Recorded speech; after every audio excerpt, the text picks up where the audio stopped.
Boa tarde, sou Felipe Ramos, coordenador do Núcleo de Práticas em Economia e Relações Internacionais da Universidade de Salvador. Nós estamos começando mais uma videoconferência do nosso ciclo de calls, hoje com um convidado muito interessante, o Thiago de Aragão, diretor da Arco Advice. Leio aqui, Thiago de Aragão, gente, é sociólogo, mestre em Relações Internacionais pela Universidade Johns Hopkins, pesquisador associado do Instituto Francês de Relações Internacionais e Estratégicas, e diretor de estratégia da Arco Advice. A Arco Advice, né, para quem não conhece, né, mas imagino que todos aqui conheçam, é uma das maiores consultorias de risco político do Brasil, com grande trânsito, né, em São Paulo, em Brasília, né, importante. Boas análises, além da produção de consultoria, boas análises são feitas e publicizadas, né, pelos seus diretores, seja em suas contas pessoais de Twitter, né, também nos seus artigos de opinião, que são frequentemente publicados na imprensa. Nos últimos anos, Thiago liderou projetos estratégicos para vários clientes nacionais e internacionais. Ao longo dos últimos anos, palestrou em vários países por meio de convites de governos, universidades e fóruns. Né? Recebeu em 2013 a medalha de honra ao mérito do governador-geral do Canadá. E em 2016 foi escolhido como liderança do ano pelo governo da França. Né? Esse é o nosso convidado de hoje. É muito importante que o Thiago e seus parentes, né, da família Aragão tenham desenvolvido um importante trabalho de desbravamento, né, dessa área de risco político no Brasil, né, uma área ainda pouco desenvolvida em nosso país, né, muito forte nas principais praças financeiras, nos principais mercados internacionais.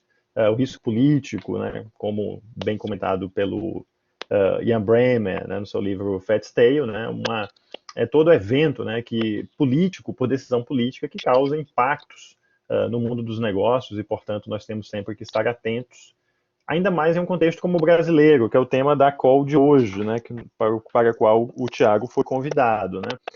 Conversando aqui com ele antes, alguns temas são considerados urgentes para a gente entender aqui no Brasil.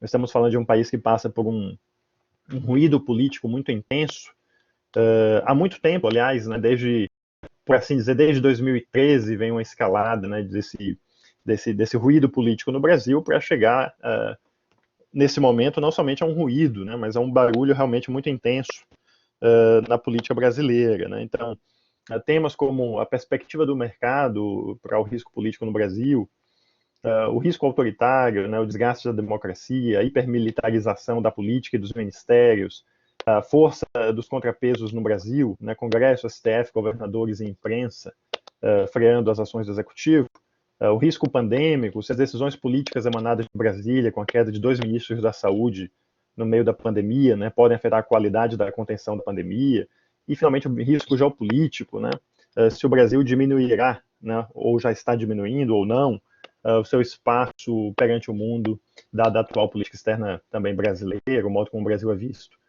no exterior. Né? O Thiago também conversa com muitos investidores internacionais, eles querem sempre saber, a partir da visão da Arco Advice, o que está acontecendo no Brasil. Então, o Thiago é uma pessoa bem posicionada para também comentar um pouco sobre como o mundo vê o Brasil nesse momento. Ok?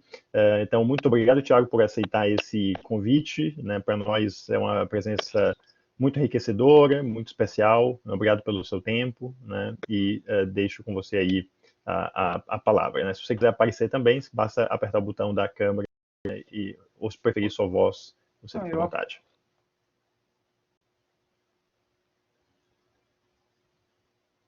A câmera, vocês estão me ouvindo?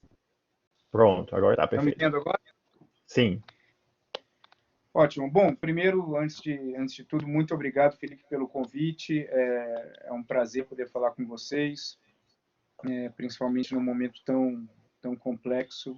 Não que nós não estejamos sempre num momento complexo no Brasil, mas essas complexidades elas variam de tempos em tempos, principalmente quando nós observamos crises encapsuladas dentro de crises. Né, criando multidimensões de crises em relação que necessitam serem avaliadas. Bom, olhar o risco político é sempre muito complicado e isso como você bem colocou, é um hábito maior do estrangeiro e não necessariamente no Brasil. No Brasil não se olha muito o risco político, porque, primeiro, há uma negação do governo em relação uma negação da sociedade em relação à política, uma negação da sociedade em relação ao peso da política. Então, muitas vezes é muito fácil ouvir narrativas de gente que achando que está ignorando a política porque não gosta, porque não acompanha, porque acha que está tudo errado, elas, de certa forma, estão protegidas da política. E isso é uma percepção completamente equivocada. Isso é uma percepção de que, se você não quer entender a política, se você não quer, seja como eleitor, como formador de opinião, como acadêmico, fazer parte da política, saiba que alguém está fazendo política por você. E, em algum momento, alguma pessoa está aproveitando o vácuo de decisão, de opinião que você coloca na mesa, e está tomando essa posição para si. Agora, quando olhamos o risco político e como que isso impacta nas políticas públicas, o nosso dia a dia, como que isso impacta os negócios, isso é o tipo de coisa que, de fato, o Brasil não é muito, não é acompanhado e não é estudado. E também, de muitas formas, é ignorado. E por que isso? Primeiro, porque a política existe essa percepção de que todo mundo possui uma compreensão relativamente boa sobre a política. Então, assim como o futebol, existe essa sensação de que as suas opiniões políticas e o seu conhecimento político, elas são absolutas, ou elas estão corretas. Existe uma sensação de que o que você expõe de conhecimento, ou de opinião, ou de análise política, ela está correta porque ela bate totalmente, ela se encaixa com as suas próprias expectativas de mundo, expectativas de vida. Então, é muito complicado um indivíduo partir do ponto de que ele não entende algo que está tão inserido na sua vida. E o que pode parecer como uma fraqueza, na verdade, é o contrário, é um fortalecimento quando nós passamos a entender de que o nosso conhecimento político ele é relativo e que o nosso conhecimento político ele encontra diversas barreiras e que às vezes prejudicam as nossas análises e a nossa percepção dos problemas em si, do que está acontecendo no mundo. Hoje eu tenho mais ou menos, dentro da Arco, nós temos uns 100 fundos de investimento, bancos brasileiros, talvez um pouco menos no número de fundos de investimentos, mas bancos todos que acompanham, que são nossos clientes, e nós temos também uns 100 a 150 fundos estrangeiros, bancos estrangeiros e as agências de risco todas que são nossos clientes no momento. É muito claro para mim, que atuo nessa linha de frente, principalmente com a parte estrangeira, com o investidor estrangeiro, com as agências de risco. Por exemplo, toda semana eu converso com a Standard & Poor's, com a Fitch, com a Moody's, não só sobre risco Brasil, mas também sobre o risco de determinadas empresas, de curto, médio e longo prazo. E há uma diferença muito grande na forma como o estrangeiro olha para a política, não só no Brasil, mas no seu próprio país, e como que o brasileiro olha para a política no seu próprio país. Primeiro que no Brasil, a paixão ela está muito inerente na análise política, a ponto que, se você não faz uma análise política com algum tipo de juízo de valor, isso naturalmente te prejudica e você é visto como alguém que está ignorando aqueles problemas que a política traz. Agora, quando o juízo de valor ele entra na análise política, ele basicamente se torna uma opinião de qualidade num campo que todos nós sabemos para onde já está indo. Então, isso torna a análise política interessante, mas, ao mesmo tempo, pouco útil. Porque quando você consegue identificar claramente qual que é o viés por trás de um determinado analista político, você, na verdade, o escuta para corroborar alguns pensamentos que você tem ou para justificar o porquê que você não gosta dele.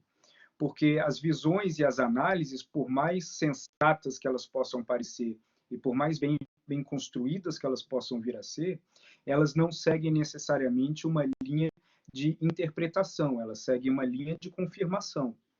Então, faz com que é muito difícil para um gestor de um fundo de investimento, um empresário, um acadêmico, um estudante, ou qualquer cidadão, que ele consiga desenvolver uma análise crítica do que está acontecendo, se ele acredita que todas as análises políticas devem sim vir com juízos de valores em relação ao componente daquela política que está sendo analisada. No Brasil é muito comum, na análise política, aquela velha narrativa do não é possível. Não é possível que o presidente vai tomar essa decisão. Não é possível que o Congresso vai ignorar determinado clamor. Não é possível que determinado ministro vai fazer A e não B. A narrativa do não é possível, ela reforça as suas paixões, ela justifica muitas vezes um ponto que você já defende, ou ela justifica o porquê que você não deve definir um ponto, mas ela diz pouco. Ela basicamente ela traz uma indignação pelo não fato, pelo não acontecimento, e pouco se mergulha na análise do porquê que aquilo ocorre e por que certas decisões são feitas em determinadas direções. Antes de mais nada, quando nós olharmos para a análise política como um todo, nós temos que entender que você, ao mesmo tempo, tem que observar um comportamento humano, individual, de quem está naquela posição, seja ele um deputado, seja ele um presidente, seja ele um formador de opinião ou um tomador de decisão em geral, mas também quais são as correlações daquele indivíduo em relação ao cargo institucional no qual ele ocupa. E nem tudo que parece óbvio, nem toda sequência de eventos que o desenrolar seria óbvio para um, é para outro. Então, quando nós olhamos uma decisão política, por exemplo, nós temos que levar em consideração que toda e qualquer decisão política, ela parte do ponto de busca de convergência entre duas visões opostas. Quando as visões não são necessariamente opostas como um todo, elas são opostas em relação a pequenos pontos dentro daquele tema que está sendo tratado. E a política, ela é a busca pela convergência, onde naturalmente a busca por uma convergência, ela implica em você abrir mão de certos aspectos que você defendia no começo de uma conversa ou de uma negociação,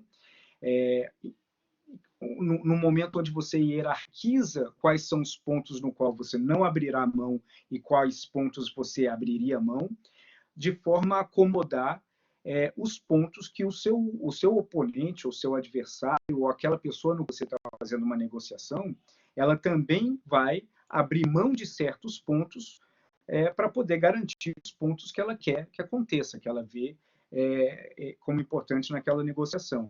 Então, a política, basicamente, ela é a arte de poder unificar o possível dos dois lados para que os seus ganhos, ou pelo menos as suas percepções de ganho, sejam maiores do que suas derrotas, suas percepções de derrotas. Quando nós internalizamos isso e compreendemos isso, nós passamos a compreender porque que 100% do objetivo raramente é atingido dentro da política. Porque 100% do objetivo, ele não traz para a mesa nenhum processo de negociação ou articulação ou conversa. O que ela traz para a mesa é imposição. Então, 100% de uma decisão política, de uma vontade política, se ela for sequencialmente sendo atingida, cabe uma observação de que aquilo está sendo imposto e que aquilo não está sendo negociado ou articulado. Outro grave problema que eu vejo no Brasil é a interpretação de que o processo de articulação política invariavelmente envolve corrupção.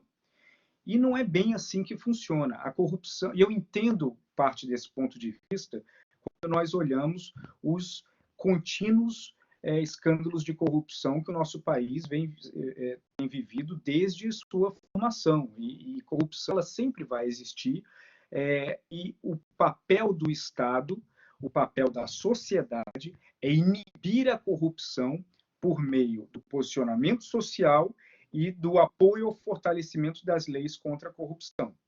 Agora, nem todo o processo de articulação envolve corrupção. Onde existe corrupção numa negociação é porque a própria negociação em si fracassou. Quando o indivíduo ele precisa utilizar os artifícios da corrupção para negociar, é porque ele, em tese, é um péssimo negociador. Ou seja, ele tem que trazer um elemento externo, ele tem que trazer algo, ele tem que trazer um elemento ilegal para poder, assim, atingir aquele objetivo da negociação. Então, quando nós olhamos o processo de articulação política, nada mais é do que a compreensão de todos os pontos que fazem um determinado lado tomar uma decisão por A ou B, versus todos os seus pontos que fazem você desejar A ou B. Então, como eu havia colocado, a convergência desses dois lados invariavelmente envolve perder certos pontos no qual você tinha como objetivo, mas também entender que o outro lado vai ter que fazer o mesmo. Agora, como que se faz política se o processo de articulação, por exemplo, ou negociação é demonizado? Primeiro que não se pode demonizar o processo de articulação ou negociação, porque o processo de articulação ou negociação ele é exatamente o que faz com que grandes tomadas de decisão importantes para um país ocorrem dentro de um ambiente de três poderes. Não existe uma hierarquia em relação ao executivo, ao legislativo e ao judiciário. São três poderes equivalentes. E como três poderes equivalentes, nada resiste a um diálogo transparente onde todos os pontos de objetivo de um poder frente ao outro são claramente colocados na mesa. Mesmo que alguns desses pontos não sejam de interesse nacional, esses pontos devem sim ser, por meio de negociações, expostos, que é muito melhor que se exponha objetivos não transparentes ou objetivos que somente beneficiam determinados grupos, do que impedir como um todo qualquer processo de negociação.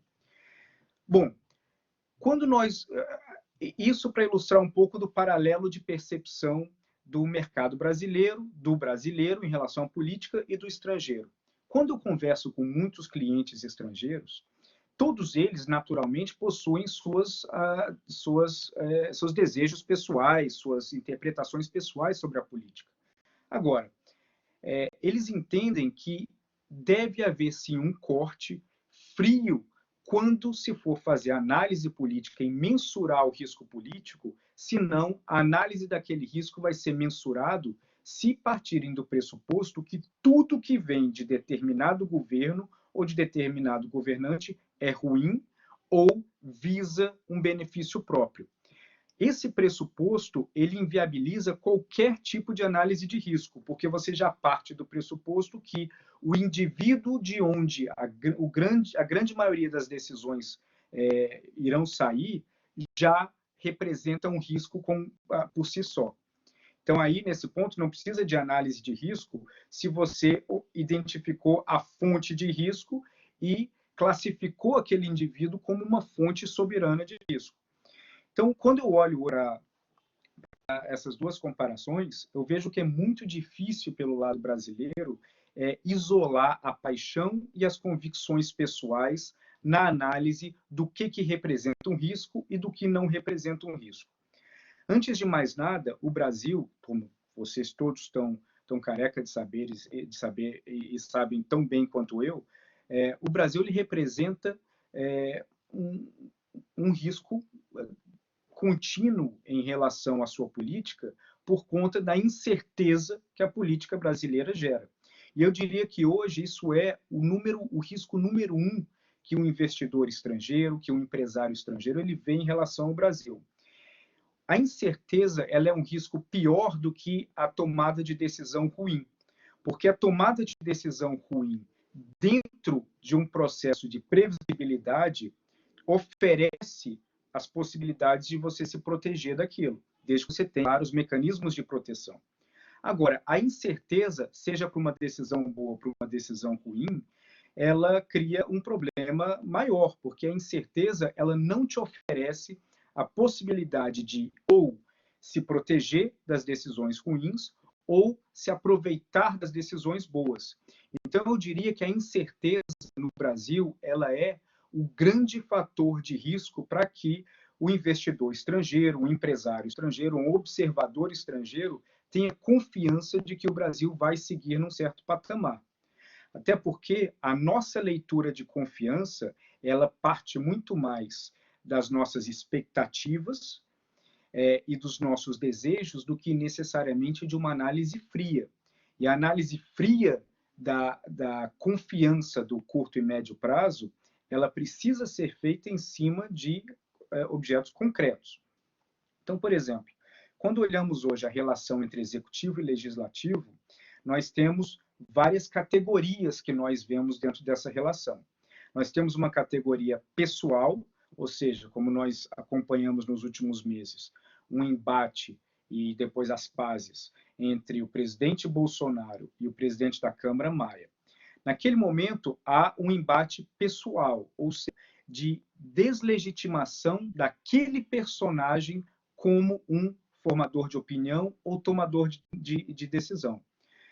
Agora, não concordar com um deles é absolutamente normal. Agora, entender que todo o processo de tomada de decisão dentro do legislativo ele ocorre por conta da sua percepção pessoal de quem é o presidente da Câmara, isso é muito raso. E isso não se encaixa numa análise de risco. Até porque um presidente da Câmara dos Deputados, ele tem atribuições que não necessariamente passam pela infusão das suas próprias convicções de mundo. Então, quando nós olhamos a relação entre os dois lados, quais são algumas das perguntas claras e chaves que me fazem de Nova York, de Londres, ou seja, lá de onde for? Até que ponto determinada postura ou posicionamento que partiu da Câmara dos Deputados é ilegal? Quando nós entramos nessa pergunta, nós vemos que o Brasil, dentro de praticamente toda a complexidade que tem e irracionalidade, ele funciona majoritariamente dentro das estruturas legais e institucionais. Ou seja, o Brasil ele é confuso, ele é caótico dentro dos limites institucionais. Se os limites institucionais não são de agrado, isso é uma outra questão. Agora, diferentemente de outros países, por exemplo, na Argentina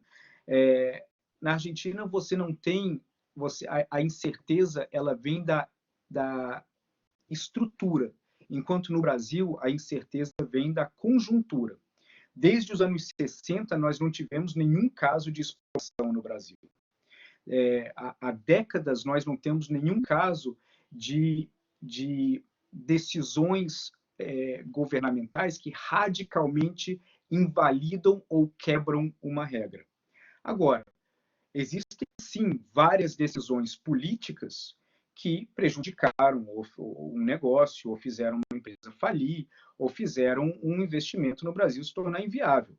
Mas essas decisões, sendo boas ou ruins, elas ocorreram dentro das regras institucionais. Então, quando analisamos o risco político por meio do indivíduo, e desacreditando o indivíduo pela sua postura pessoal, isso não necessariamente garante de que aquele indivíduo está quebrando com as regras institucionais. As regras institucionais, elas garantem, inclusive, a manutenção de alguém que não tem a menor noção do que ela está fazendo, ou até de um indivíduo que tome decisões ruins. Mas ele não pode tomar decisões ruins que vão além do quadrado institucional e desse ciclo institucional no qual todos nós estamos dentro.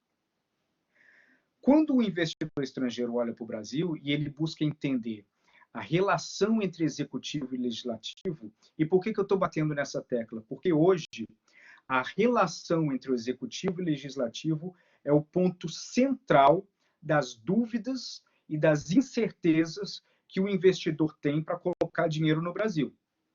Então, por que ele tem essas incertezas? Porque ele entende que o Brasil, ao contrário da enorme maioria dos países da América Latina, o Congresso Nacional ele é tão ou mais importante do que o Executivo. Então, tendo um Congresso Nacional tão forte, que gera, inclusive, várias análises sobre se nós temos um sistema misto, híbrido entre parlamentarismo e presidencialismo, isso faz com que a dinâmica dessa relação seja de alto interesse por quem está no exterior olhando para o Brasil. Então, quando se observa as dinâmicas dessa relação, buscam entender quais são os parâmetros que fazem com que o Congresso rejeite ou aprove algo vindo do Executivo. Um ponto-chave aí é compreender como que funciona a criação de uma base aliada, por exemplo. A base aliada dentro do governo Bolsonaro, ela foi montada no início do ano passado com uma lógica diferente do que nós estávamos habituados. Ela foi uma base aliada focada em temas mais do que em composições e bancadas partidárias. Ou seja, uma base temática de aliados, ela gera uma fluidez que não necessariamente garante o sucesso para um tema, mesmo que você tenha tido um sucesso num tema anterior. E essa fluidez, ela se molda aos temas de interesse do Congresso.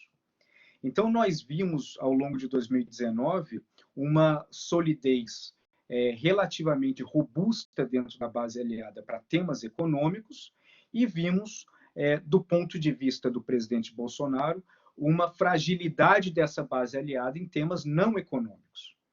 Naturalmente, por conta da técnica e da tese, da narrativa de confrontação, que é algo muito comum na política, isso não é específico ao Brasil, foi-se identificado um problema dentro da narrativa do Bolsonaro sobre o porquê a sua base aliada não respondia aos seus comandos. E esse problema teve um nome, tem um nome e sobrenome, Rodrigo Maia. Agora, quando se personaliza o problema do funcionamento do Congresso inteiro, você cria dois problemas. Primeiro, você cria um problema da própria capacidade de retomar um diálogo com esse indivíduo, que aparentemente o presidente está conseguindo fazer, já que recentemente nós vimos ele e o Rodrigo Maia falando que estão bem de novo, mas você cria um outro problema quando tiver a substituição do Rodrigo Maia por outro e os mesmos problemas persistirem. Então, dentro dessa possibilidade, o que o mercado estrangeiro, o investidor, ele quer saber é o que faz essa base aliada fluida se posicionar a favor ou contra. E quais são os indivíduos dentro do executivo que garantem que essa comunicação com a base aliada seja sólida o suficiente para que o apoio seja entregue. Bom, como eu disse bem no começo, um processo de tomada de decisão de qualquer político é muito denso e é muito complexo. Envolve as suas predileções pessoais como ser humano, todo mundo, todos nós crescemos com nossas visões de mundo bem particulares, e isso foi influenciado pela nossa educação, pelos nossos pais, pelos nossos amigos, vizinhos, história, ambiente, etc. Então, isso ocorre com cada parlamentar da mesma forma. Então, isso tem uma influência muito grande no processo de tomada de decisões deles. Segundo, você tem o partido no qual eles representam. Nós sabemos que os partidos eles não trazem uma linha programática sólida o suficiente no Brasil que faz com que um indivíduo ele se posicione a favor da linha programática do partido acima de qualquer outra coisa. Então, isso nós não vemos. O que nós vemos são que partidos no mundo eles são um clube de individualidades, eles organizam individualidades para que esses indivíduos eles tenham bastante liberdade de ação, desde que não extrapolem certas burocracias internas do país. Isso aí pode gerar, a gente pode criar uma outra caixinha, que daí seria até um debate para o futuro, mas a diferença entre partidos de esquerda e não de esquerda, onde os partidos de esquerda têm um apreço pela hierarquia interna mais sólida do que os partidos que não são de esquerda. Até os partidos que se dizem de direita, onde a própria visão de mundo influencia de uma forma muito aguda o comportamento interno no país de liberdade o comportamento interno no partido de liberdade de opinião e de cada um agindo de uma forma individual. Então, nós temos o histórico de vida, nós temos a postura e a característica do partido, nós temos a geografia, o estado de onde vem aquele parlamentar tem um peso muito grande, nós temos os temas de interesse no qual ele está acompanhando na Câmara, ou no Senado, seja ele senador ou deputado, nós temos também o perfil do eleitor. O perfil do eleitor, ele tem um peso muito grande, porque você pode ter um indivíduo eleito por um partido liberal, em tese, mas a grande maioria dos eleitores dele são aposentados, por exemplo. Então, isso faz com que a posição dele em relação, em tese, digamos, à reforma da Previdência, seja uma relação conflituosa, porque ele tem uma postura partidária, no qual segue uma linha A, e ele tem um perfil de eleitor que espera uma posição diferente dele. Isso explica um pouco das traições que nós vemos dentro de alguns partidos. Então, isso tem que ser levado em consideração, e a única forma do governo, do executivo, compreender como controlar ou como solidificar a sua base aliada é por meio da leitura individual do perfil dos membros dessa base aliada. Porque aí você encontra os pontos de correlação, de convergência e de divergência, sabendo exatamente aonde que esse determinado tema pode ter, quem pode ser um líder de um determinado tema, quais vão ser as oposições internas em relação a outro tema, e tendo assim um mapa de qual seria o posicionamento dentro da sua base aliada de apoio ou não a determinado assunto, você pode partir para fora da base aliada, naquele grupo intermediário, para tentar compor os números que faltam. Como o governo não fez isso e não faz isso, o governo ele teve que partir para uma lógica diferente, ou seja, ele não é nenhuma lógica nova, é uma lógica bem antiga, na verdade, de recriação de uma base aliada. E essa recriação da base aliada, ela veio pela atração do Centrão para trazer essa solidez, para trazer essa estrutura que eles não estavam vendo em 2019. Agora, o Centrão, ele não é e não pode ser visto como todo mundo, como um monstro que age como um bloco e tudo que eles querem é devorar o máximo possível da máquina pública e de ocupar o máximo possível de espaços na máquina pública. É natural, é óbvio, eu não vou dizer que é certo, mas é natural na política que qualquer indivíduo ou grupo político queira ampliar a sua participação no processo de tomada de decisão e queira ampliar a sua presença no centro do poder. Historicamente, como que as bases aliadas foram montadas no Brasil? Você tem o aspecto ideológico, que sempre foi relativamente fraco no Brasil. Você tem o aspecto de governo de coalizão, onde você monta o seu governo e ocupa ministérios e cargos importantes com representantes daqueles partidos.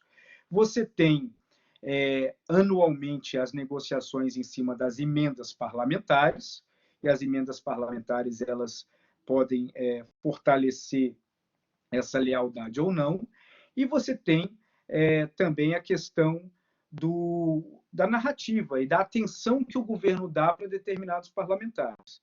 Sem entrar no mérito da moralidade disso, é importante entrar no mérito de que não há ilegalidade nisso. E sem advogar para um lado ou para o outro, quando se monta uma base aliada com esses parâmetros, você cria variáveis de mensuração de apoio que são mais claras. Então, nos últimos governos, provavelmente na enorme maioria dos últimos governos, você tinha um mecanismo onde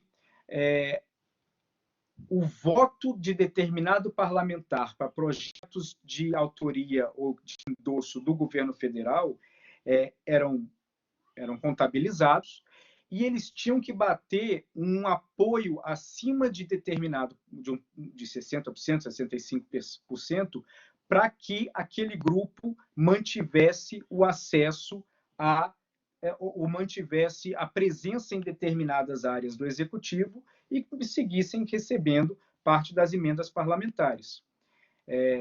Isso é moral ou imoral? Na política não cabe essa análise. Eu tenho a minha opinião pessoal sobre isso e não vou dar minha opinião pessoal aqui em relação a isso, mas sem entrar no mérito de que é ou não deve ser, isso é o que acontecia. Essa lógica foi abolida, em tese, pelo Bolsonaro quando ele assumiu, mas ele não conseguiu suplantar essa lógica pela narrativa, porque a narrativa dele não trazia elementos suficientes para convencer um bloco, nem do seu próprio partido, de uma forma constante para que o apoio fosse dado. Quando ele percebe isso, ele começa a fazer essa mudança de recriação de uma base aliada e ele vai fazer essa base aliada dentro dessa lógica histórica de base aliada. Agora, é impossível cravar ou garantir de que isso automaticamente levará à corrupção. Não é possível fazer essa análise porque o político nem sempre ele quer, a grande maioria ele não quer corrupção, ele quer poder. Poder, para muitos políticos, é tão ou mais importante do que a corrupção em si. Outra coisa, a corrupção no Brasil, ela, antes da Lava Jato, ela ocorria por meio da lavagem de dinheiro dentro das doações de campanha.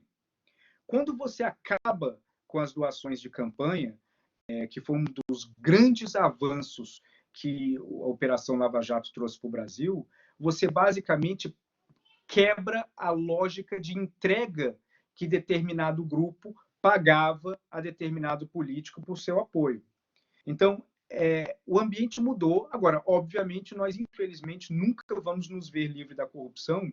Agora, não é possível cravar que só por conta dessa composição de poder, automaticamente nós teremos corrupção. Isso é impossível de dizer. Então, Felipe, eu também não quero também me estender muito e eu acho que quero deixar também aberto aos seus comentários e perguntas, mas para concluir, a análise de risco político do ponto de vista externo, ela se baseia muito na leitura das relações. E as relações não necessariamente pessoais, mas as relações institucionais e o que faz uma base aliada aceitar o que vem do executivo. O que faz uma base aliada trair o que vem do executivo. O que faz o executivo montar, como que o executivo monta uma visão de uma agenda legislativa e quais são as estratégias dele para aprovar aquela estratégia, aquela agenda legislativa. Quais são as variáveis que fazem com que essas negociações ocorram. Qual é o grau de relacionamento que o presidente mantém com as lideranças partidárias? Até que essas lideranças elas agem por conta própria ou seguindo uma liderança de alguém? E quem são os indivíduos dentro do executivo que fazem a ponte em expectativas do executivo e as entregas do legislativo? Essas são todas perguntas que são feitas constantemente.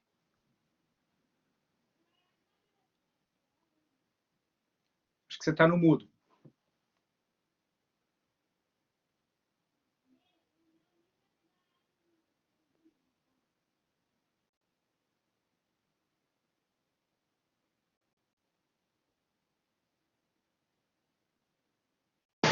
Alô, me escuta? Escuto bem. Pronto. Eu tinha apertado o botão aqui. Só recolocar. Bom, quando eu coloco fone que fica melhor para mim.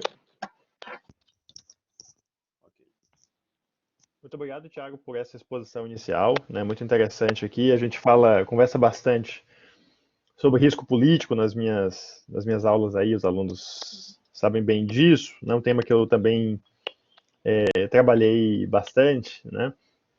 E considero, como eu mencionei na exposição inicial ali, muito importante, né? E ainda pouco conhecido no Brasil, né?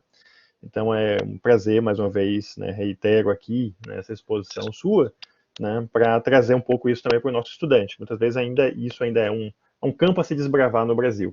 E justamente essa análise inicial que você fez, né, de que há muito ruído também na análise, né, quando nós colocamos em um contexto como esse atual, que é um contexto desafiador, é uma política imersa em muitas paixões, né? Então nós vimos ali esses protestos no final de semana na porta do Palácio do Planalto, e isso gera uma reação na imprensa, uma reação dos outros lados, enfim, tudo isso gera um ruído muito grande.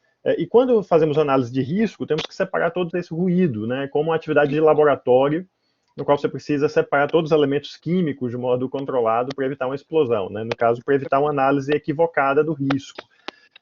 E aí, quando nós colocamos, por exemplo, até estava vendo umas fotos da proporção real de seguidores, né, do presidente Bolsonaro na porta do Palácio Planalto, é muito menor do que os ruídos que apareciam, né, como uma grande multidão de apoiadores, e não era bem aquilo.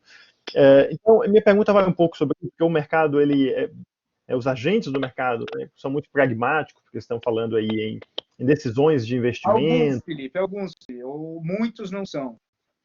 É interessante, né? No Brasil, muitos não são. Exato. Isso é interessante. Isso é uma boa perspectiva para você mencionar também de como você vê esses agentes do mercado. Porque um agente do mercado não pragmático coloca em grande risco o seu próprio investimento, né? Claro. Né? Então isso é interessante. Mas eles querem saber, ainda que em tese, né, tendem a ser mais pragmáticos do que o agente político, porque o agente político por si ele já traz valores ou representações de interesse, né, que são de sua comunidade política, enquanto a gente do mercado, em tese, né, tem um interesse mais no ganho, né? Mas ele não tem muita informação muitas vezes, é por isso que nós somos contratados como consultores de risco, né? Porque muitas vezes ele não tem a informação, ou avalia mal, ele precisa de alguém que avalie para ele e ajude na avaliação, né? Então, é bom que eles avaliem mal de vez em quando para contratar a gente, senão não contratam. Então, eles precisam desse apoio. Mas eu queria muito, Tiago, que você mencionasse um pouquinho mais sobre essa questão. Você fez uma exposição inicial, né, que parece até nos tranquilizar um pouco mais sobre o que acontece no Brasil, principalmente quando você mencionou a, a questão, comparando com a Argentina, né, de que lá o risco vem da estrutura e aqui vem da conjuntura, e de que todos esses ruídos que acontecem no Brasil ainda continuam dentro dos limites institucionais. Por mais que o presidente da República faça aquela marcha, né, ao STF, o STF toma decisões que freiam determinadas decisões do próprio executivo, ou seja, o freio contrapeso institucional continua funcionando, assim como determinadas questões do executivo têm que ser levadas para apreciação do legislativo, e o legislativo eventualmente modifica decisões do executivo. Então, essas instituições, por mais que haja o ruído político, né, ou uma certa hiperexposição, né, de declarações do presidente da República, do ponto de vista das instituições, elas continuam funcionando bem. Duas coisas. Você vê, então, que não há um grande risco autoritário no Brasil. O governo tem estabilidade, ele segue até o final.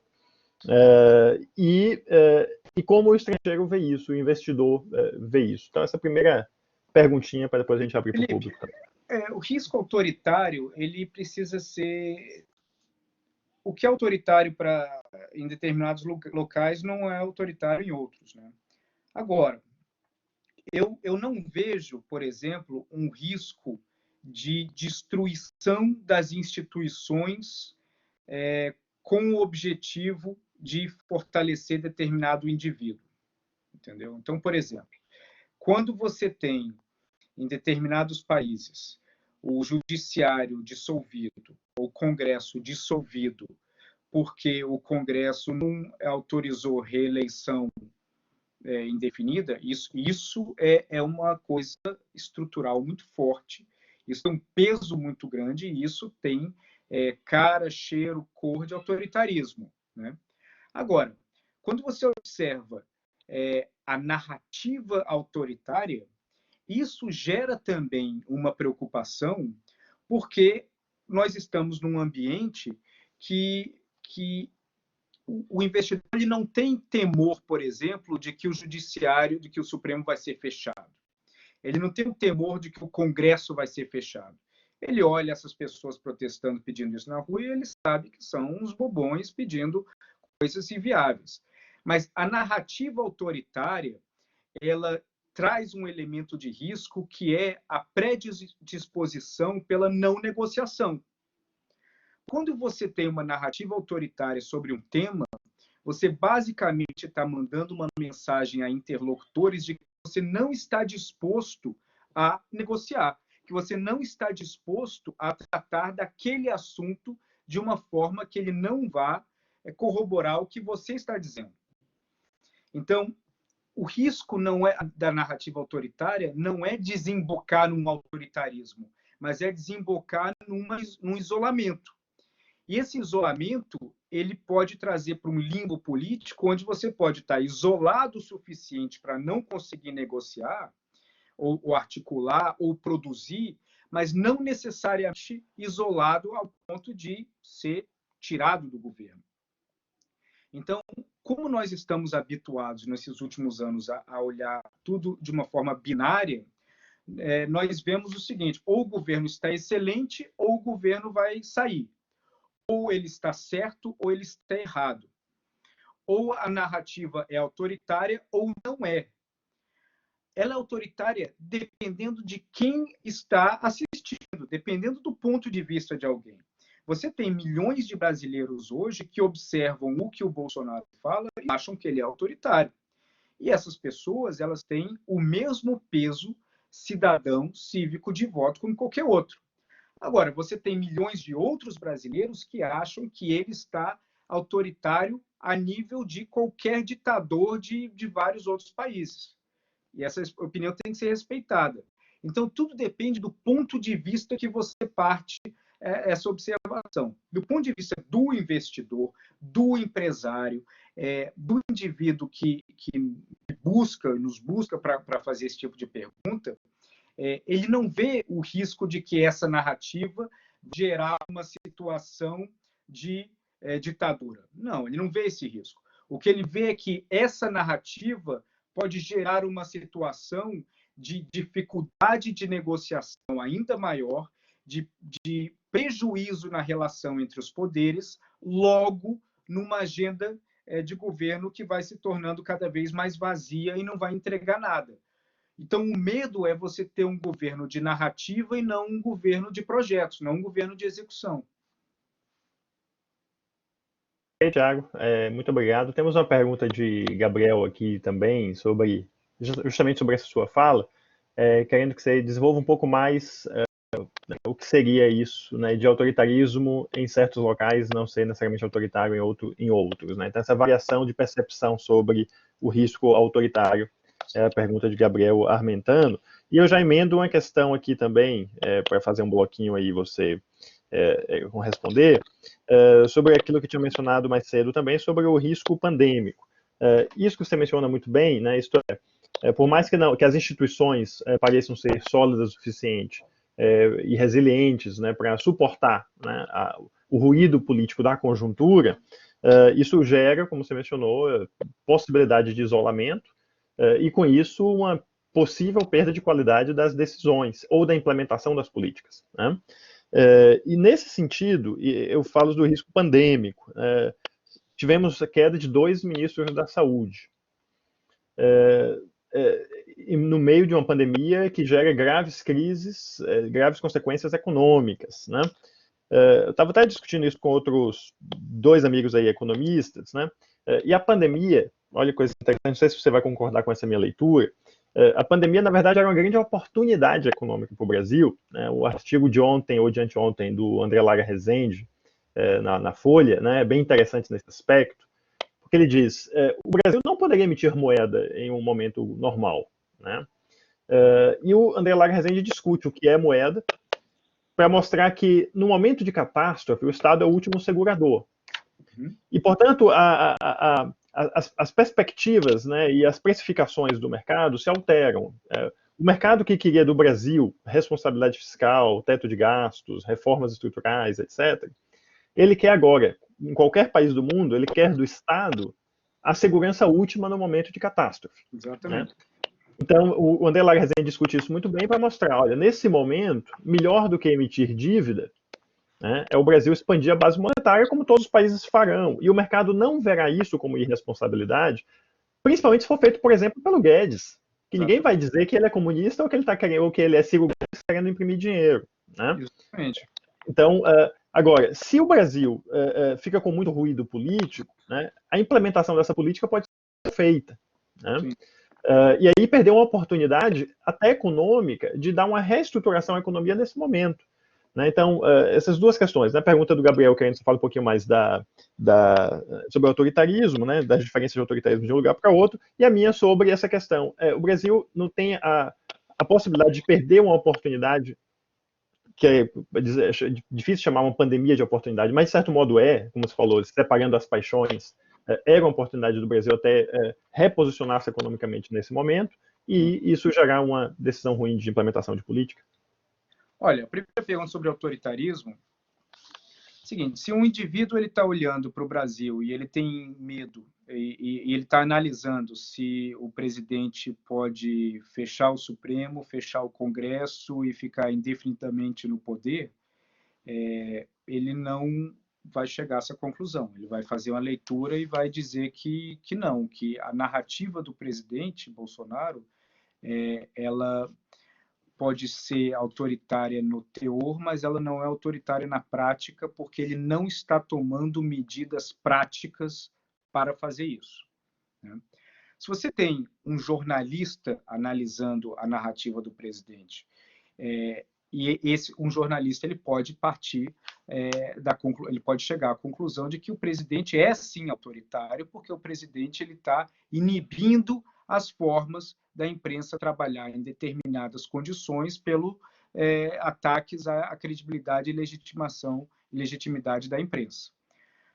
Claro, se você pega um jornalista na Rússia, ele talvez vai chegar à conclusão de que não, que o presidente Bolsonaro não é autoritário de forma alguma. Autoritário é o Putin.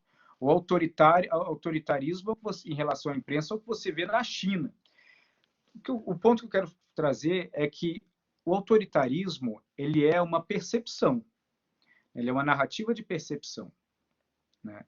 Então, existem indivíduos que não vão considerar certas narrativas autoritárias. Agora, em comparação ao quê? Em comparação a quem? O mercado financeiro, quando ele olha muito da narrativa do Bolsonaro, ele acha isso irrelevante. Quando a narrativa ela não é direcionada a uma determinada relação.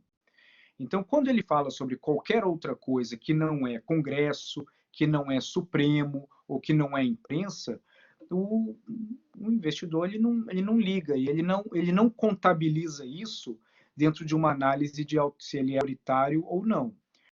A leitura por parte desse investidor sobre autoritarismo ela é baseada numa ação que o presidente poderia vir a tomar que diretamente prejudica o funcionamento de uma instituição ou retira o poder daquela instituição. Agora, por outro lado, é compreensível também que, mesmo sem retirar o poder de determinada instituição, que simplesmente o fato de falar contra uma instituição, isso pode indicar uma narrativa autoritária. Claro que isso é possível, isso é correto. Agora, quando quis dizer que depende do ponto de vista de quem está analisando, nós temos que ver para quem a mensagem está sendo dita e o que na prática pode ser feito em relação àquilo que ele está dizendo. Quando você tem a presença dele, por exemplo, num protesto, com indivíduos carregando faixas a favor do fechamento do Supremo, isso desencadeou 50 ligações para mim em questões de dias, buscando entender se ele, em algum momento, falou, chelou ou preparou medida provisória, alguma coisa no sentido que poderia corroborar com aquilo, né? Então, quando a resposta é não, ele volta para o status dele de tranquilidade. Agora, a intranquilidade se dá quando ele observa e ele não tem certeza de que isso não vai acontecer novamente. Então, essa é a incerteza no qual eu estava falando. Agora, se amanhã ele participa de um protesto como aquele e edita uma medida provisória ou alguma coisa diminuindo o poder de determinada instituição, aí sim isso vai desencadear uma análise de risco ou uma incerteza estrutural, porque aí o observador vai partir da análise de que se ele está tentando mudar a estrutura de certa instituição dentro do governo brasileiro, aquilo pode, dentro do Estado brasileiro, aquilo pode agora ocorrer em relação a todas as outras estruturas. Agora, enquanto a narrativa for prejudicial à conjuntura, ele simplesmente analisa como um presidente de funcionamento errático, mas não um presidente que necessariamente está tentando mudar a estrutura para se perpetuar ou ter um tipo de poder além do que o que ele tem. Independente de qualquer coisa, o poder do presidente como presidente não se alterou desde o começo do governo. O que ele podia fazer, ele ainda continuou podendo fazer. Ele não ganhou nada a mais que ele possa fazer. Ele não se deu poderes a mais para fazer certas coisas que o classificaria tecnicamente como autoritário, apesar de, sim, ter narrativas autoritárias em frente a determinados assuntos, claro.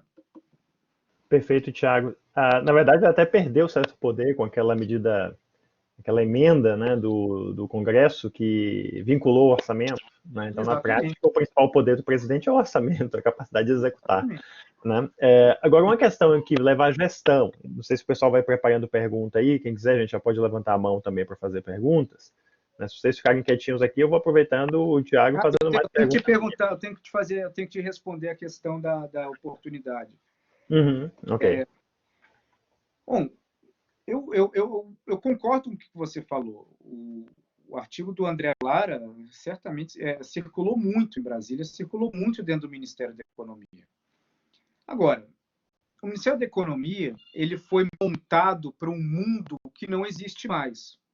E você tem um grupo de indivíduos lá dentro, você tem pessoas brilhantes, você tem pessoas menos, mas competentes, onde a lógica deles seguia a lógica histórica do Paulo Guedes, que é uma lógica de responsabilidade fiscal, de austeridade. Então, todo mundo estava navegando no mar da economia brasileira com uma visão muito uniforme de norte, de onde é que eles tinham que chegar.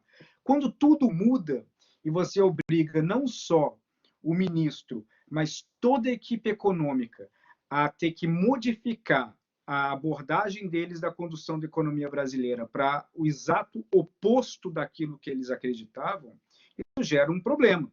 Isso gera um problema de leitura e do que fazer. Então, à medida... E quando você tem de pano de fundo aspectos dentro do governo de negação da profundidade da pandemia, você tem basicamente um contrapeso que te prejudica a fazer a mudança de 180 graus de economizador para gastador. Até porque, se você está fazendo uma mudança de economizador para gastador dentro de um ambiente de governo que, durante um bom tempo, não dava o peso real da gravidade do problema, essa mudança não parecia de toda necessária. À medida que o problema econômico vai se aprofundando e que você tem a expectativa do mercado, e não só brasileiro, mas a expectativa do mercado em vários lugares do mundo de que o governo é sim, o último bastião da proteção e que deve jogar dinheiro de helicóptero, como o Abílio Diniz falou, para que a sociedade siga funcionando, para que o país siga funcionando, você obriga o Ministério a fazer uma mudança 180 graus de tudo que eles acreditavam, e o ajuste a isso é algo muito diferente, porque isso bate de encontro com as convicções econômicas do Paulo Guedes e de vários outros de décadas. Então, essa é uma dificuldade que a gente vê, e eu acho que por isso que não fazem a leitura da oportunidade, porque o simples ato de aumentar a dívida pública, por exemplo, mesmo que isso traga um benefício econômico momentâneo, isso não é visto em hipótese alguma como uma oportunidade por eles, isso é visto como um erro. Né? Mesmo que o resultado final seja positivo, o erro está no procedimento. Então, quando não se acredita no procedimento, mesmo o objetivo final seja positivo, há uma sensação e há uma retração em relação àquilo, a executar isso. Tiago. E aí retoma o aspecto, tem uma pergunta aqui de Marcelo, retoma o aspecto da questão que você mencionou sobre a ideologia que às vezes atrapalha, né, dos valores que turvam as decisões. Porque, por exemplo, eu vi a Mônica de Bolle, que vai ser também uma call nossa na semana que vem, ela era uma das maiores defensoras do teto de gastos, né? Sim. Que disse, olha, agora não existe mais teto de gastos no meio de uma pandemia, é uma catástrofe, né, na qual o Estado é o último segurador. Então, você tem que ter o pragmatismo de rapidamente mudar de posição de acordo com a mudança emergencial da circunstância, né? Claro. E às vezes o governo pode não fazer isso. Bom, o Marcelo está aqui perguntando, professor, o uso em excesso de atribuições constitucionais que caminham nos limites dos poderes, como você mesmo mencionou, né, está no limite ali dos poderes, e que, consequentemente, vão de encontro ao princípio também constitucional da harmonia entre eles, poderia ser tratado como um risco relevante a ser enfrentado? Então, por mais que esteja dentro das atribuições dos poderes, não vai de encontro ao princípio da harmonia dos poderes? Isso seria um risco? É um risco, mas eu vejo também como uma consequência do risco. É uma consequência do problema da falta de harmonia. E não é necessariamente isso que gera a falta de harmonia. Então, eu vejo que existe uma grande dificuldade de defensores desse governo, de opositores desse governo, e até no passado da compreensão dos limites e atribuições dos três poderes. Em cima disso tudo, nós temos um guarda-chuva constitucional que é um guarda-chuva altamente interpretativo.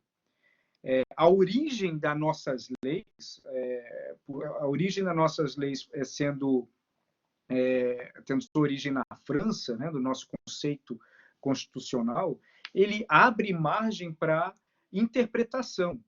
E a interpretação, ela carrega vários desses elementos que eu mencionei no começo, do histórico de cada um, da formação acadêmica, educacional, familiar, geográfica de cada um, abrindo um leque de possibilidades para interpretação jurídica, interpretação constitucional, que ela é utilizada no limite quando esse indivíduo reconhece que já não existe mais a harmonia entre os poderes.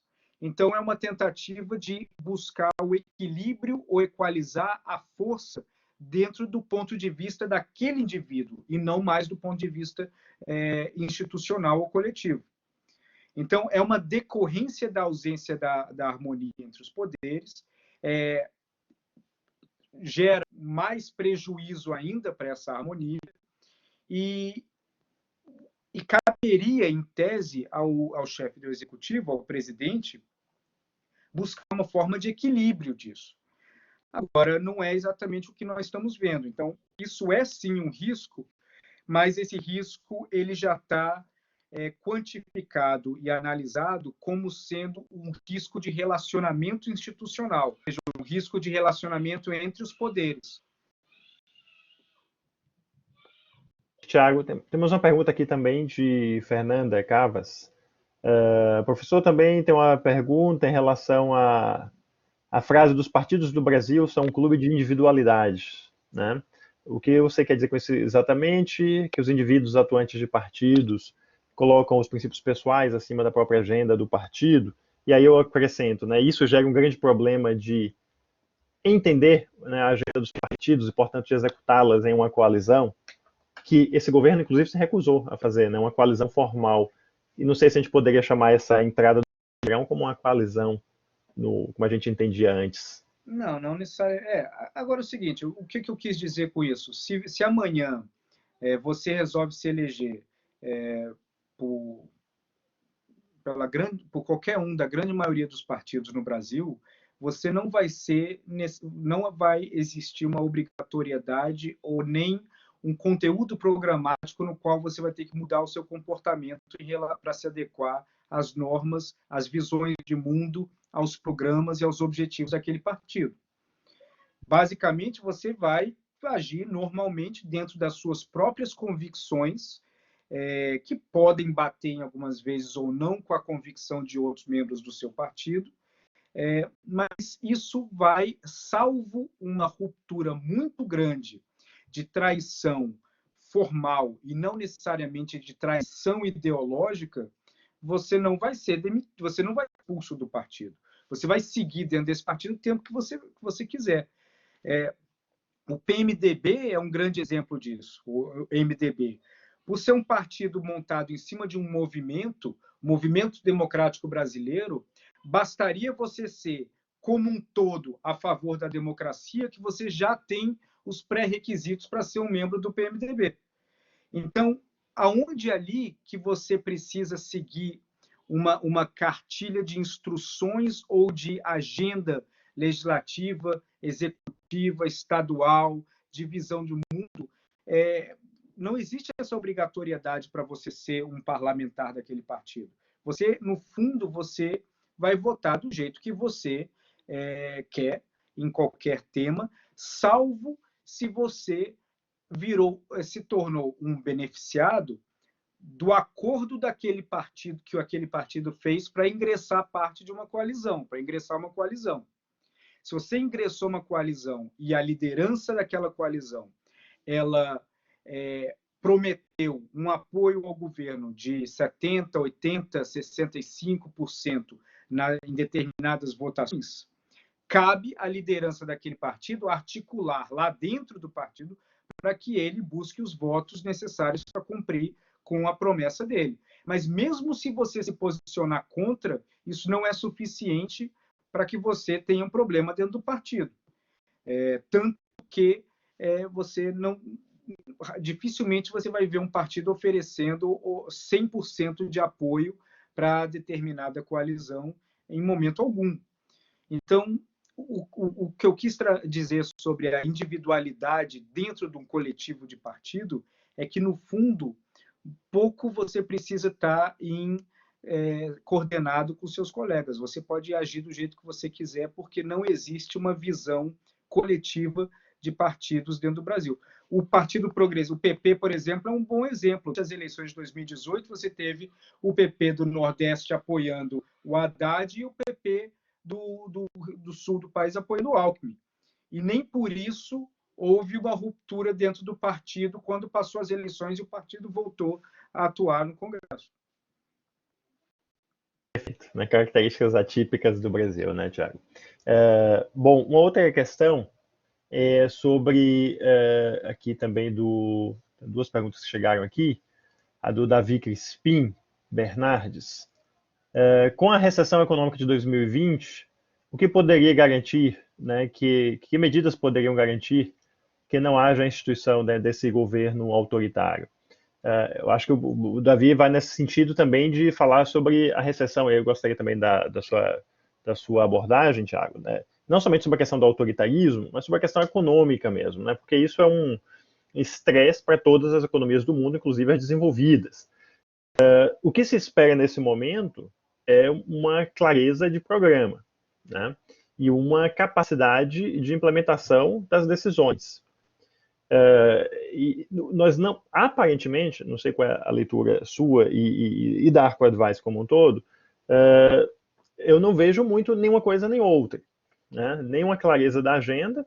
O Guedes, como, né, eu mencionei, continua parecendo ainda insistir em que não deve aumentar o gasto público enquanto os militares apresentaram aquele esboço de programa que tendia a mostrar que o Brasil deve aumentar o gasto público, então há um possível conflito nisso, portanto não há uma clareza da agenda, há uma resistência do Guedes ainda de entender esse novo momento, e por outro lado, mesmo que houvesse clareza de agenda que parece não haver, como implementar isso com tanto ruído político, né, em um momento de pandemia? Então, essa pergunta em termos de agenda, né, do que fazer nessa conjuntura em termos de economia. E aí, né, o Davi fala de política, eu falo de economia, as duas coisas. E o Ronaldo, para analisar, ele pergunta o seguinte: como os grandes players têm visto os planos de resgate apresentados nos países, aí não somente o Brasil, né? O Ronaldo pergunta dos demais. Há uma expectativa de maior intervenção estatal para garantir uma estabilidade econômica mínima durante a pandemia? Ou eles já trabalham com projeções em que o worst case scenario seria de começar a trabalhar em economias despedaçadas?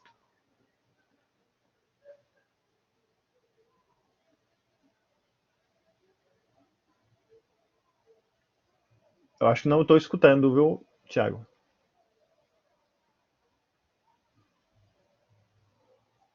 Ele está reconectando. Vamos esperar a queda aí dele. Pronto.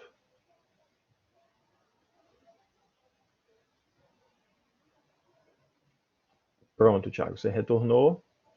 Aí é só ativar novamente a câmera e o microfone.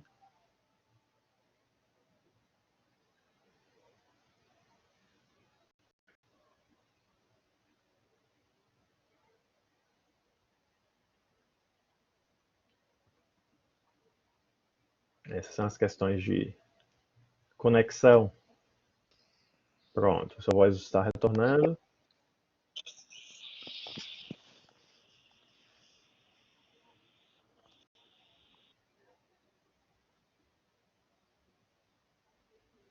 Acho que ele caiu novamente. Vamos esperar mais um pouquinho.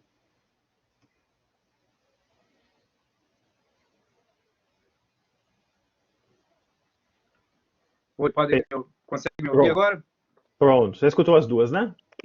Escutei. Depois vai ter que me lembrar alguns pontos das perguntas.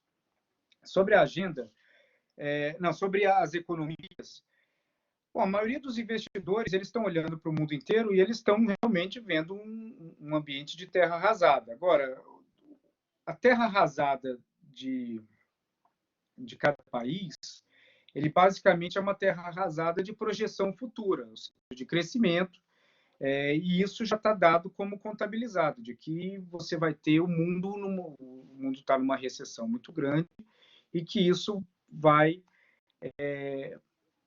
persistir ao longo de um bom tempo para que os países possam se reorganizar. Agora, a estratégia econômica e a estratégia política de cada país é o que faz com que um país seja considerado uma terra arrasada ou não. Então, por exemplo, a China ela é observada como algo de um peso crítico.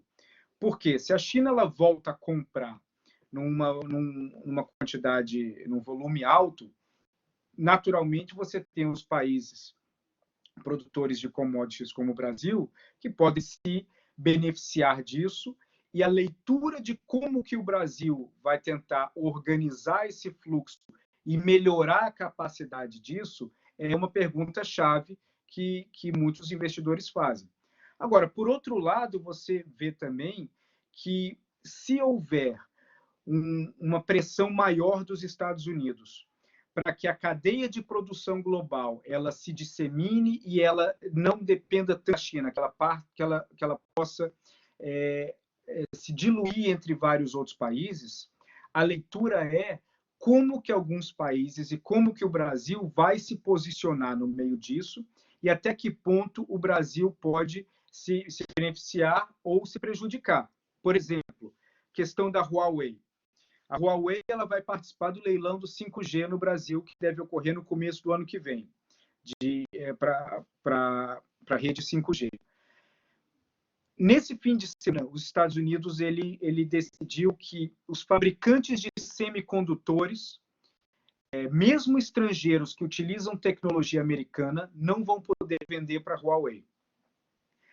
Até que ponto o Brasil vai ter que tomar uma decisão em relação à participação ou não da Huawei dentro de uma decisão como essa, ou próximas que irão ocorrer de sanções americanas em relação à Huawei, e se o Brasil tomar uma decisão de que a Huawei não irá participar, por exemplo, do leilão do 5G por conta desse risco, qual vai ser a possível retaliação chinesa à compra de produtos brasileiros que o Brasil precisa exportar para lá.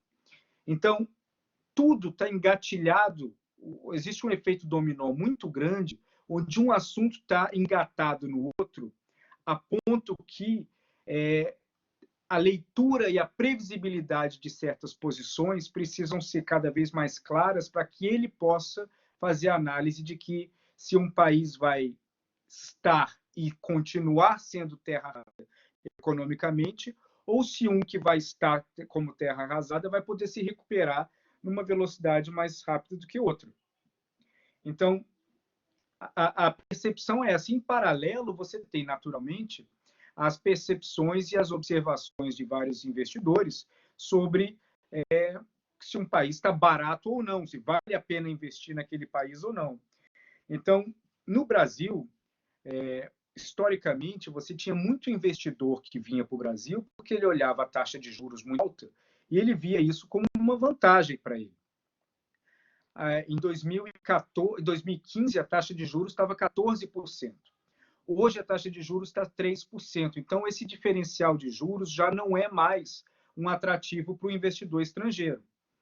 Agora, para o investidor de capital produtivo, quando ele olha o câmbio desvalorizado, ele vê que ali pode ter uma oportunidade, uma possibilidade de comprar empresas onde os fundamentos dessas empresas são bons, suas empresas são positivas, a possibilidade dessas empresas se sucederem ao longo do curto prazo. Então, existe um possível interesse. Valorização e ao mesmo tempo estável, tem a confiança que a desvalorização do câmbio é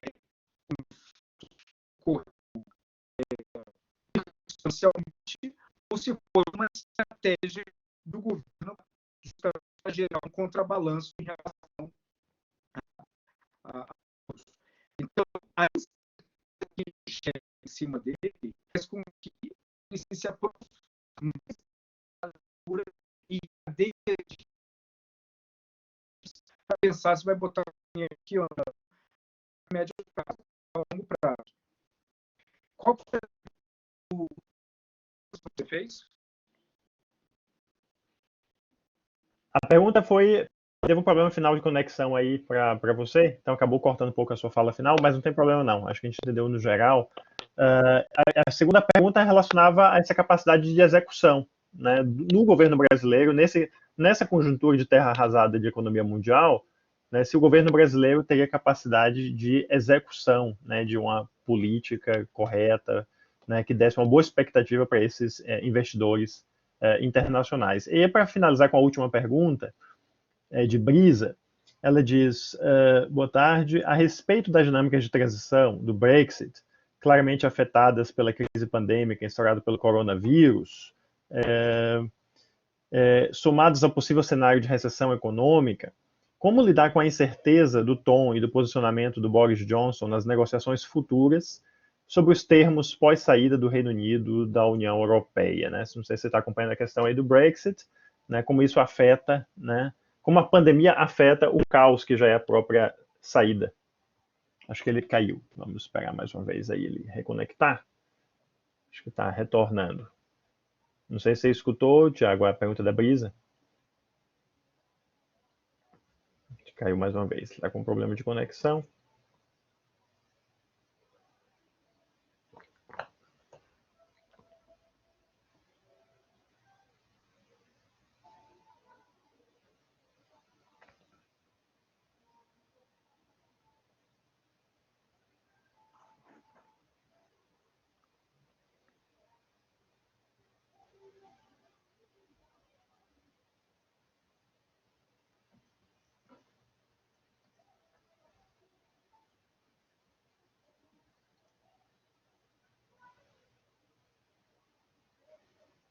Acho que ele está com um problema forte aí de conexão.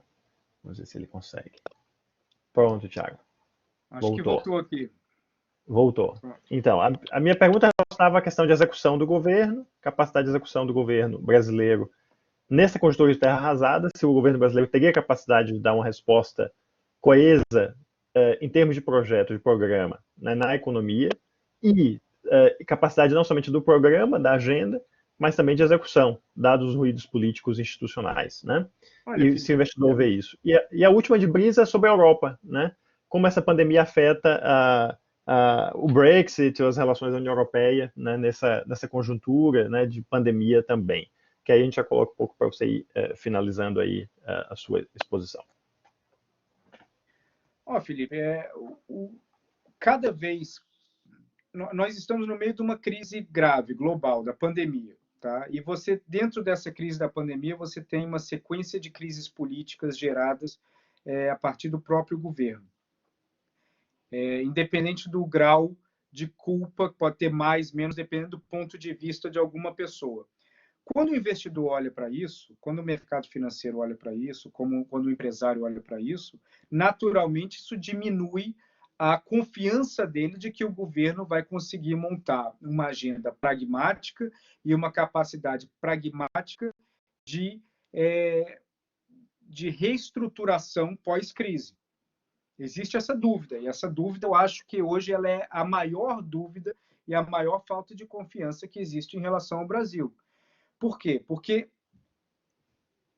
imagina-se e observa-se que, à medida que um presidente ele tem a sua popularidade questionada e ele tem seus atos questionados, a sua popularidade cai, e é intuitivo que esse político ele busque a confrontação para que ele obtenha vitórias em pequenas crises, ao invés de uma estratégia pragmática para ter uma grande vitória no fim de todo o governo.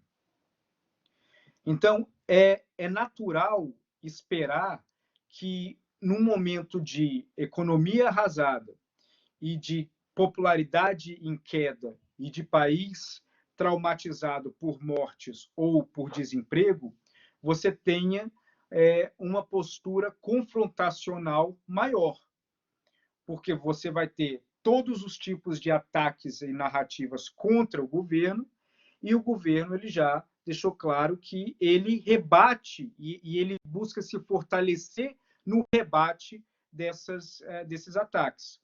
Então, isso pode gerar uma espiral que nós não conseguimos sair de dentro desse espiral durante um bom tempo. E aí, a expectativa é até que ponto nós vamos ter uma agenda paralela sendo tocada pelo Ministério da Economia e pelo Congresso, enquanto essas crises e confrontos que partem do governo contra ou a favor do governo vão estar ocorrendo, vão acontecer.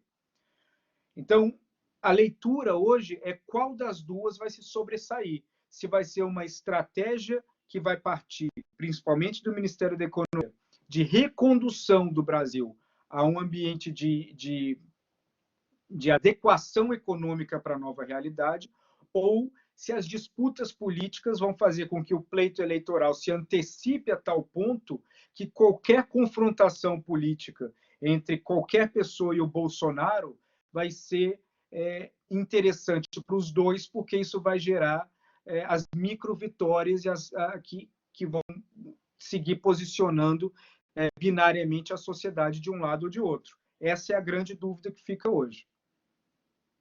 Perfeito, Thiago. Mais uma vez, gostaria de agradecer e registrar aqui nosso agradecimento. Acho que é uma importante oportunidade, né, para nossos estudantes, para a comunidade externa que esteve presente aqui também, né, pessoas de várias instituições espalhadas aí pelo Brasil, né? Então, muito obrigado a todos vocês que participaram. Realmente é uma análise de primeira mão, né? Acho que o Thiago é muito bom em trazer, em traduzir um pouco, né, dessas expectativas do mercado de uma maneira muito clara e muito, vamos dizer assim, sem os ruídos, né, da ideologia ou das paixões, que nesse momento muito nos atrapalham, né, e nos fazem ver de forma turva, né, a realidade. Portanto, Thiago, gostaria de registrar aqui o meu agradecimento, né, pelo seu aceite de participar desse nosso ciclo e por compartilhar conosco os seus insights e de suas conversas com os agentes do mercado. Felipe, foi um prazer e estou sempre à disposição.